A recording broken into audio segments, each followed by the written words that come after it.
ایک دن حضرت فاطمہ اپنے بابا محمد سے کہنے لگی، ابا جان میں رات کا کھانا نہیں کھاؤں گی جب تک جبرائیل آ کر مجھے میری والدہ خدیجہ کا قبر میں اور ان کی روح کا حال نہ بتا دیں۔ رسول اللہ نے پھر جبرائیل کو بلایا۔ جبرائیل حاضر ہو گئے، لیکن جبرائیل نے بسم اللہ الرحمن الرحیم، آپ کا نام خدیجہ تھا۔ سلسلہ نسب کچھ اس طرح ہے: خدیجہ بنت خویلد بن اسد بن عبد العزیٰ بن قصی بن کلاب۔ آپ رضی اللہ تعالیٰ عنہ کا نسب چوتھی پشت میں آپ صلی اللہ علیہ وسلم کے ساتھ مل جاتا ہے۔ آپ کا تعلق قبیلہ قریش کی شاخ بنو اسد سے تھا۔ بنو اسد اپنی شرافت، ایمانداری اور کاروباری معاملات کی وجہ سے لوگوں کی نگاہ میں قابل عزت و احترام تھا۔ آپ رضی اللہ تعالیٰ عنہ بچپن ہی سے نہایت نیک تھیں اور مزاجاً شریف الطبع خاتون تھیں۔ مکارم اخلاق کا پیکر جمیل تھیں، رحم دلی، غریب پروری اور سخاوت آپ کی امتیازی خصوصیات تھیں۔ یہاں تک کہ زمانہ جاہلیت میں آپ طاہرہ یعنی پاک دامن کے لقب سے مشہور تھیں۔ مالدار گھرانے میں پرورش پانے کی وجہ سے دولت و ثروت بھی خوب تھا۔ علاوہ ازیں حسن و صورت اور حسن سیرت میں بھی اپنی ہم عصر خواتین میں ممتاز تھیں۔ پہلی شادی ابو ہالہ ہند بن نباش تمیمی سے ہوئی۔ ابو ہالہ کے انتقال کے بعد دوسری شادی عتیق بن عائد مخزومی سے ہوئی۔ کچھ عرصہ بعد وہ بھی چل بسے تو دنیاوی معاملات سے دل برداشتہ ہو کر زیادہ وقت حرم کعبہ میں گزارتیں، جس کے باعث آپ کے مزاج مبارک میں تقدس و شرافت مزید بڑھ گئی۔ قریش کے نامور صاحب ثروت سرداروں نے آپ رضی اللہ تعالیٰ عنہ کو پیغام نکاح بھجوایا، لیکن سیدہ خدیجہ رضی اللہ تعالیٰ عنہ نے سب کو یکسر انکار کر دیا۔ آپ کے والد محترم خویلد بن اسد اعلیٰ درجے کے تاجر تھے۔ جب بڑھاپے کی دہلیز تک پہنچے تو انہوں نے اپنا سارا کاروبار اپنی بیٹی حضرت خدیجہ کے سپرد کر دیا۔ 30 سال کی عمر میں آپ رضی اللہ تعالیٰ عنہ تجارت سے وابستہ ہوئیں، جس کی وجہ سے آپ رضی اللہ تعالیٰ عنہ حجاز مقدس میں سب سے زیادہ مالدار خاتون شمار ہوتی تھیں۔ آپ کی تجارت کا سامان عرب سے باہر ملک شام اور یمن میں سال میں 2 مرتبہ جاتا تھا۔ بعض محدثین نے لکھا ہے کہ اکیلا حضرت خدیجہ کا سامان تجارت مکہ کے سارے تجارتی قافلوں کے سامان کے برابر ہوتا تھا۔ خاتون ہونے کی وجہ سے تجارتی معاملات میں سفر کرنا دشوار بلکہ ناممکن تھا، اس لیے کسی کو بطور نیابت سامان تجارت دے کر روانہ کرتی۔ آپ کے تجارتی نمائندوں کی وہ صورتیں تھیں: یا وہ ملازم ہوتے، ان کی اجرت یا تنخواہ مقرر ہوتی جو انہیں دی جاتی، نفع و نقصان سے انہیں کوئی سروکار نہ ہوتا، یا نفع میں ان کا کوئی حصہ نصف، تہائی یا چوتھائی وغیرہ مقرر کر دیا جاتا۔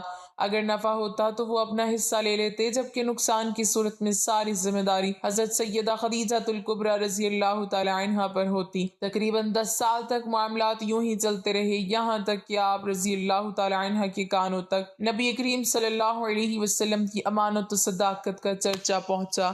آپ رضی اللہ تعالی عنہ نے جناب نبی کریم صلی اللہ علیہ وسلم سے سامان تجارت لے کر ملک شام جانے کی درخواست کی، جسے آپ صلی اللہ علیہ وسلم نے قبول فرما لیا۔ اس دوران آپ رضی اللہ تعالی عنہ نے اپنے غلام میسرہ کو خصوصی ہدایت کی کہ وہ آپ صلی اللہ علیہ وسلم کے کسی معاملے میں دخل اندازی نہ کرے۔ اس تجارتی سفر میں اللہ تعالیٰ نے بے حد برکت دی اور نفع پہلے سے بھی دگنا ہوا۔ چونکہ میسرہ دوران اس سفر قریب سے آپ صلی اللہ علیہ وسلم کے حسن اخلاق، معصومانہ سیرت کا تجربہ اور معاملہ فہمی کا مشاہدہ کر چکا تھا، اس لیے اس نے برملا اس کا اظہار کرتے ہوئے ام المومنین سیدہ خدیجہ رضی اللہ تعالی عنہا کو بتلایا کہ آپ صلی اللہ علیہ وسلم نہایت معاملہ فہم، تجربہ کار، خوش اخلاق، دیانتدار، ایماندار، شریف النفس اور مدبر شخص ہیں۔ آپ صلی اللہ علیہ وسلم نے واپس پہنچ کر تجارتی معاملات کا عمدہ حساب پیش کیا، جس سے ام المومنین سیدہ خدیجہ رضی اللہ تعالی عنہا بہت متاثر ہوئیں۔ ام المومنین سیدہ خدیجہ رضی اللہ تعالی عنہا کی طرف سے رسول اللہ صلی اللہ علیہ وسلم کی خدمت میں یعلا بن امیہ کی بہن نفیسہ بنت امیہ پیغام نکاح لے کر گئیں۔ نفیسہ کا بیان ہے کہ میں آپ کے پاس آئی اور کہا کہ آپ نکاح کیوں نہیں کر لیتے؟ آپ نے فرمایا کہ میں نادار اور خالی ہاتھ ہوں، کس طرح نکاح کر سکتا ہوں؟ میں نے کہا کہ اگر کوئی ایسی عورت آپ سے نکاح کرنے کی خواہش مند ہو جو ظاہری حسن و جمال اور طبعی شرافت کے علاوہ دولت مند بھی ہو اور آپ کی ضروریات کی کفالت کرنے پر بھی خوش دلی سے آمادہ ہو، تو آپ اس سے نکاح کر لینا پسند کریں گے؟ آپ نے دریافت کیا کہ ایسی کون خدا کی بندی ہو سکتی ہے؟ میں نے کہا خدیجہ بنت خویلد۔ حضرت خدیجہ رضی اللہ تعالی عنہ کو رسول خدا صلی اللہ علیہ وسلم کی شادی کے بعد کئی مراحل سے گزرنا پڑا، لیکن آپ صلی اللہ علیہ وسلم نے کبھی تھکاوٹ محسوس نہیں کی، بلکہ ہر پیش آنے والے مسائل کو شرافت و سعادت کا باعث سمجھتی تھی۔ خدیجہ ایک جزیرۃ العرب کی مالدار عورت تھی، لیکن ان کو دولت کی محبت نہیں تھی بلکہ معنویت کو کسب کرنے کا ہدف تھا۔ انہوں نے شادی کے موقع پر فرمایا، میں اور میرا مال آپ صلی اللہ علیہ وسلم کی خدمت میں حاضر ہیں، میری تمام چیزیں آپ کے اختیار میں ہیں، تم میرے مال کو جہاں چاہو خرچ کر سکتے ہو۔ رسول خدا صلی اللہ علیہ وسلم نے خدیجہ کے مال کو اسلام کی راہ میں خرچ کر دیا۔ حضرت صلی اللہ علیہ وسلم کو زبردستی شعیب ابو طالب میں جانا پڑا اور مشرکین نے مسلمانوں سے اقتصادی رابطہ قطع کر دیا۔ خدیجہ نے تمام مال مسلمانوں کی نجات کے لیے خرچ کر دیا۔ شعیب ابو طالب میں کھانا بھیجنے کے لیے حکیم بن حزام کی خدمت حاصل کی گئی۔ ایک دفعہ حکیم بن حزام اپنے غلام کے ساتھ شعیب ابو طالب میں گندم لے جا رہے تھے کہ راستے میں ابو جہل مل گیا۔ ابو جہل نے اس سے کہا، یہ بنی ہار کے لیے لے جا رہے ہو، مگر ہرگز اجازت نہیں دوں گا بلکہ تجھے مکہ میں رسوا کروں گا۔ ابو البختری ابو جہل کا بھائی پہنچ گیا۔ وہ ابو جہل سے کہتا ہے، یہ کھانا خدیجہ کا ہے، کیا تم خدیجہ کا مال لے جانے سے منع کر رہے ہو؟ دوسرا شخص چھپ کر شعیب ابو طالب میں غذا پہنچاتا تھا۔ وہ حضرت خدیجہ کا داماد حضرت ابو العاص تھا۔ ایک دن رسول خدا صلی اللہ علیہ وسلم نے اپنے اصحاب سے فرمایا، ابو العاص نے ہمارے داماد ہونے کا حق ادا کر دیا، کیونکہ جب ہم شعیب ابو طالب میں تھے تو وہ رات کو ہمارے لیے کھانا لاتا تھا۔ آج کل عورتوں کے لیے درس عبرت ہے جو مال و دولت کو جمع کرنے کے چکر میں ہیں۔ حضرت خدیجہ نے عمل سے ثابت کیا کہ خاندان کی سعادت و کرامت اور صداقت سے محروم لوگوں کی خدمت کرنے میں ہے۔ انبیاء کے اہداف میں سے ایک ہدف غریبوں اور محتاجوں کی مدد کرنا تھا۔ جب رسول خدا صلی اللہ علیہ وسلم نے دعوت اسلام دی تو یہی مظلوم اور فقیر افراد نے آپ کی دعوت کو جلدی قبول کیا۔ بس خدیجہ اپنی زندگی میں یہ جملہ فرماتی تھی، اے لوگو گواہ رہو، میں اور میرا مال محمد صلی اللہ علیہ وسلم کا ہے۔ جس نے اپنا پورا مال محمد صلی اللہ علیہ وسلم کی خدمت میں حاضر کر دیا، اور حضرت صلی اللہ علیہ وسلم نے بھی یہ مال فقراء اور اسلام کی راہ میں خرچ کر دیا۔ لہٰذا حضرت صلی اللہ علیہ وسلم بعثت کے پہلے سالوں میں یہ فرمایا کرتے تھے، خدیجہ کے مال سے بڑھ کر مجھے کسی اور مال میں نفع نہیں ہوا۔ آسمہ بنت امیس خدیجہ کی آخری عمر کے لحظات میں ان کے ساتھ تھیں۔ وہ کہتی ہیں، خدیجہ رو رہی تھی اور میں نے عرض کیا، اے خدیجہ کیوں رو رہی ہو؟ تم نبی صلی اللہ علیہ وسلم کی بیوی اور بہترین عورتوں میں سے ہو، تجھے جنت کی بشارت دی گئی ہے۔ خدیجہ نے فرمایا، اے آسمہ، میں اپنی بیٹی زہرا کے لیے رو رہی ہوں، کیونکہ میری بیٹی زہرا کو شادی کی رات ماں کی ضرورت ہوگی، میری بیٹی فاطمہ کی ماں اس وقت نہیں ہوگی۔ آسمہ نے خدیجہ سے عہد کیا کہ اس رات میں فاطمہ کے ساتھ ہوں گی۔ امام جعفر صادق نے فرمایا کہ رسول خدا صلی اللہ علیہ وسلم خدیجہ کو دفن کرنے کے بعد گھر تشریف لے آئے۔ فاطمہ زہرا آپ صلی اللہ علیہ وسلم کے ارد گرد چلتی ہیں اور پوچھتی ہیں، میری ماں کہاں ہے؟ رسول خدا صلی اللہ علیہ وسلم حیران تھے کہ کیا جواب دوں۔ جبرائیل نازل ہوا اور حضرت صلی اللہ علیہ وسلم سے فرمایا، اے رسول صلی اللہ علیہ وسلم، تم یہ کہو کہ تیری ماں جنت میں آسیہ اور مریم کے ساتھ ہیں۔ یہ سن کر فاطمہ کو سکون آیا اور فرمایا، خداوند سلام ہے اور اس سے سلام اور اس کی طرف سلام ہے۔ جب حضرت سیدہ خدیجہ الکبریٰ رضی اللہ تعالی عنہ پر نزا کا عالم طاری ہوا تو نبی کریم صلی اللہ علیہ وسلم نے فرمایا، کیا سکرات یعنی موت کی شدت تمہیں ناگوار ہے؟ واللہ تمہارے لیے یہ شدت مفید ہے۔ ہاں، جب تم جنت میں اپنی سوتنوں کے پاس پہنچو تو انہیں میرا سلام کہنا۔ حضرت مریم بنت عمران، حضرت آسیہ بنت مزاحم اور حضرت ام کلثوم ہمشیرہ حضرت موسیٰ علیہ السلام کو میرا سلام پہنچانا۔ وہ بولی، بہت اچھا، آپ کا سلام پہنچایا جائے گا۔ اسے امام قرطبی نے سورۃ تحریم کی تفسیر میں ذکر کیا۔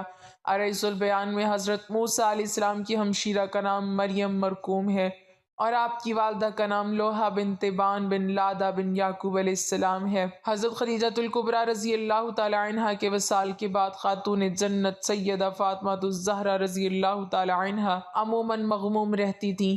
ایک دن نبی کریم صلی اللہ علیہ وسلم کی خدمت میں آپ رضی اللہ تعالی عنہ نے عرض کیا، ابا جان مجھے کھانے پینے میں اس وقت تک کوئی فائدہ نہیں ہوگا جب تک آپ صلی اللہ علیہ وسلم حضرت جبرائیل علیہ السلام کے ذریعے مجھے میری والدہ ماجدہ حضرت خدیجہ الکبریٰ رضی اللہ تعالی عنہ کی برزخی کیفیت کو واضح نہیں فرماتے۔ چنانچہ نبی کریم صلی اللہ علیہ وسلم نے حضرت جبرائیل علیہ السلام سے احوال معلوم کیے تو حضرت جبرائیل علیہ السلام نے کہا، حضرت خدیجہ الکبریٰ رضی اللہ تعالی عنہ حضرت سیدہ سارہ اور حضرت سیدہ مریم کے درمیان بڑی عظمت و برتری کے ساتھ جلوہ افروز ہیں۔ حضرت ام المومنین عائشہ صدیقہ رضی اللہ تعالی عنہ فرماتی ہیں، نبی کریم صلی اللہ علیہ وسلم حضرت ام المومنین خدیجہ الکبریٰ رضی اللہ تعالی عنہ کا بکثرت تذکرہ فرمایا کرتے اور ان کے مدارس کی ترقی کے لیے دعائیں فرمایا کرتے۔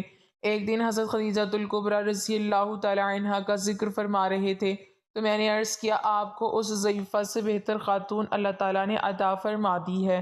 یہ سنتے ہی آپ نے ناپسندیدگی کا اظہار فرمایا، جس کے باعث مجھے بہت ندامت ہوئی۔ میں نے معافی طلب کی اور عرض کیا، آپ صلی اللہ علیہ وسلم اپنے ناراضگی دور فرمائیے، آئندہ کبھی ذکر خیر کے سوا آپ کی خدمت میں کوئی اور بات نہیں کروں گی۔ آپ صلی اللہ علیہ وسلم نے میری معذرت پر اظہار فرماتے ہوئے کہا کہ وہ تو اس وقت ایمان سے سرفراز ہوئیں جب کفار مکہ مجھے ایذائیں دے رہے تھے۔ انہوں نے مجھے ان نازک ترین لمحات میں پناہ دی جبکہ مشرکین میری جان کے در پہ تھے۔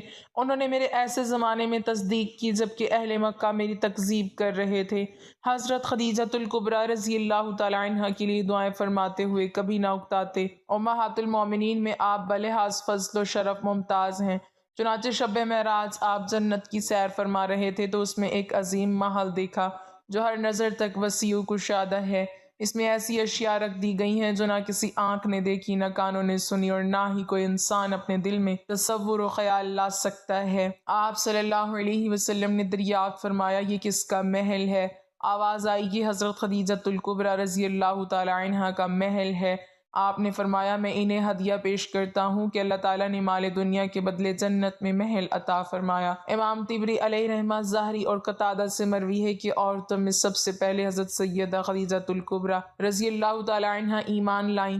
نبی کریم صلی اللہ علیہ وسلم نے ماہ رمضان المبارک میں پیر کے دن اپنی بعثت کا اعلان فرمایا۔ حضرت خدیجہ الکبریٰ رضی اللہ تعالی عنہ نے اسی روز ہی آپ کی نبوت و رسالت کی تصدیق کی اور ایمان کا شرف پایا۔ نبی کریم صلی اللہ علیہ وسلم کا ماہ رمضان مبارک میں معمول تھا کہ غار حرا میں جا کر مصروف عبادت رہتے۔ جب مہینہ گزر جاتا تو آپ مکہ مکرمہ تشریف لے آتے۔ گھر میں جانے سے قبل بیت اللہ شریف کا 7 بار طواف کرتے۔ جس سال آپ مبعوث ہوئے اور اعلان نبوت اور رسالت کا فرمان جاری ہوا، اس وقت آپ غار حرا میں جلوہ افروز تھے۔ حضرت جبرائیل علیہ السلام اللہ تبارک و تعالیٰ کے علم سے آپ کی خدمت میں وحی لے کر حاضر ہوئے۔ حضرت سید عالم صلی اللہ علیہ وسلم نے فرمایا، جنت میں عورتوں سے افضل ترین حضرت خدیجہ الکبریٰ رضی اللہ تعالی عنہ، حضرت سیدہ فاطمہ الزہرا رضی اللہ تعالی عنہ، حضرت مریم بنت عمران رضی اللہ تعالی عنہ، حضرت آسیہ بنت مزاحم رضی اللہ تعالی عنہ ہیں۔ حضرت خدیجہ رضی اللہ تعالی عنہ نے ہجرت سے 3 سال قبل مکہ مکرمہ میں وصال فرمایا۔ جنت معلیٰ مقام جاہون میں آپ کا مزار مبارک ہے۔ آپ نے 65 سال عمر پائی۔ آپ کی قبر شریف میں حضور سید عالم صلی اللہ علیہ وسلم اترے، اس وقت تک نماز جنازہ فرض نہیں تھی۔ بعض بیان کرتے ہیں کہ ابو طالب کی وفات کے 3 دن بعد حضرت خدیجہ الکبریٰ رضی اللہ تعالی عنہ نے وصال فرمایا۔ ان کے وصال کے بعد قریش آپ کو زیادہ تکالیف پہنچانے لگے۔ طبری کا بیان ہے کہ حضور سید عالم صلی اللہ علیہ وسلم کی تمام اولاد سوائے حضرت ابراہیم کے حضرت خدیجہ الکبریٰ رضی اللہ تعالی عنہ سے ہے۔ مناقب فاطمہ رضی اللہ تعالی عنہ میں ہے کہ حضرت ابراہیم بنت محمد ماریہ قبطیہ سے پیدا ہوئے۔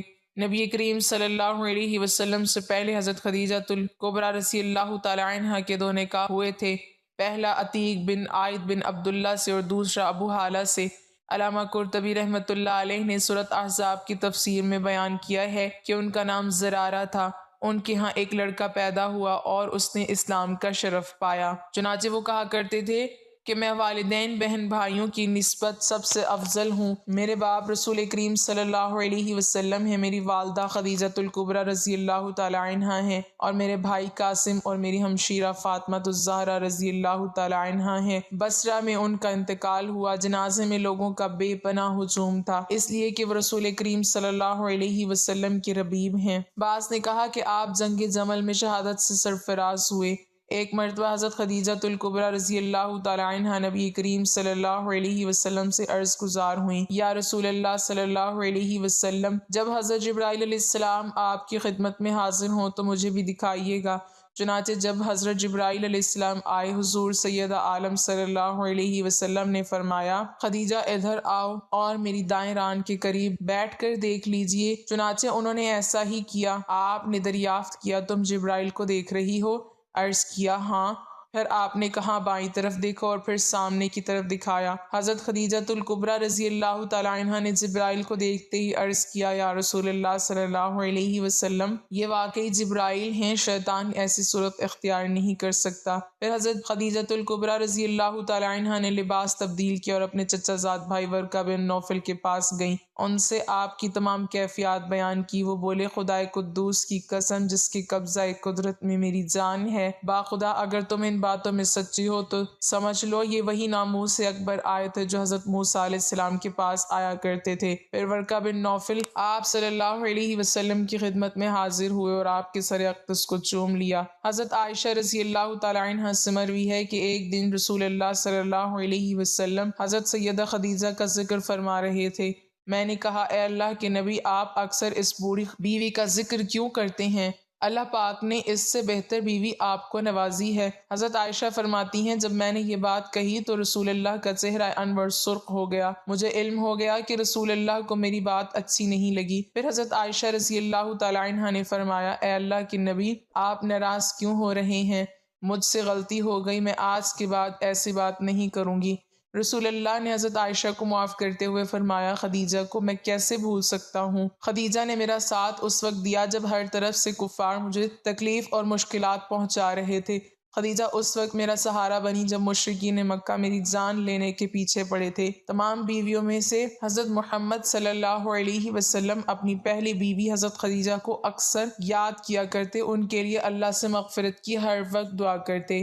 امام طبری اور ظاہری اور قتادہ بیان کرتے ہیں کہ حضرت خدیجہ نے اس وقت اسلام قبول کیا جب کوئی بھی عورت مسلمان نہ ہوئی تھی۔ رسول اللہ صلی اللہ علیہ وسلم نے فرمایا، جنت میں داخل ہونے والی بہترین عورتیں یہ ہیں، خدیجہ بنت خویلد، فاطمہ بنت محمد، مریم بنت عمران اور آسیہ بنت مزاحم۔ حضرت ابراہیم کے علاوہ رسول اللہ کو اللہ پاک نے جتنی بھی اولاد عطا کی وہ حضرت خدیجہ کے بطن سے تھیں۔ حضرت خدیجہ کے وصال کے بعد قریش کے لوگوں نے رسول اللہ پر بہت ظلم کیا۔ سورۃ تحریم کی تفسیر میں اس طرح بیان کیا ہے کہ حضرت خدیجہ کی وصال کے بعد حضرت سیدہ فاطمہ اکثر اداس رہا کرتی۔ ایک دفعہ حضرت سیدہ فاطمہ نے رسول اللہ سے کہا، اے ابا جان، آپ حضرت جبرائیل سے میری والدہ کے بارے میں پوچھئے۔ ابا جان، مجھے اس وقت تک کھانا پینا اچھا نہیں لگے گا جب تک جبرائیل مجھے میری والدہ کے بارے میں نہ بتا دیں۔ میں یہ جاننا چاہتی ہوں کہ وفات کے بعد وہ کس حالت میں ہیں۔ رسول اللہ نے حضرت جبرائیل سے حضرت خدیجہ کے بارے میں پوچھا تو حضرت جبرائیل نے رسول اللہ کو عرض کیا، آپ اپنی پیاری بیٹی حضرت فاطمہ سے فرما دیں کہ حضرت خدیجہ حضرت سیدہ سارہ اور حضرت سیدہ مریم کے ساتھ جنت میں بڑی شان و شوکت کے ساتھ رہ رہی ہیں۔ جب اللہ پاک نے حضرت محمد کو شب معراج کی سیر کروائی تو رسول اللہ نے جنت میں ایک بہت ہی خوبصورت محل دیکھا جس میں بہت ہی خوبصورت اور پیاری پیاری چیزیں تھی جو کبھی کسی نے نہ دیکھی تھی، نہ سنی ہوں گی، اور نہ ہی کبھی ایسی چیزوں کے بارے میں کسی کو گمان ہوا ہوگا۔ یہ محل دیکھ کے رسول اللہ نے حضرت جبرائیل سے دریافت کیا، یہ محل کس کے لیے بنایا گیا ہے؟ تو حضرت جبرائیل نے عرض کی، اے اللہ کے نبی، یہ محل اللہ پاک نے حضرت خدیجہ کے لیے تیار کیا ہے۔ حضرت جبرائیل کی بات سن کے رسول اللہ نے فرمایا، میں اللہ کا لاکھ شکر ادا کرتا ہوں کہ اللہ نے خدیجہ کو دنیا میں مال و دولت خرچ کرنے کے بدلے میں جنت میں اعلیٰ محل اور مقام عطا کرے گا۔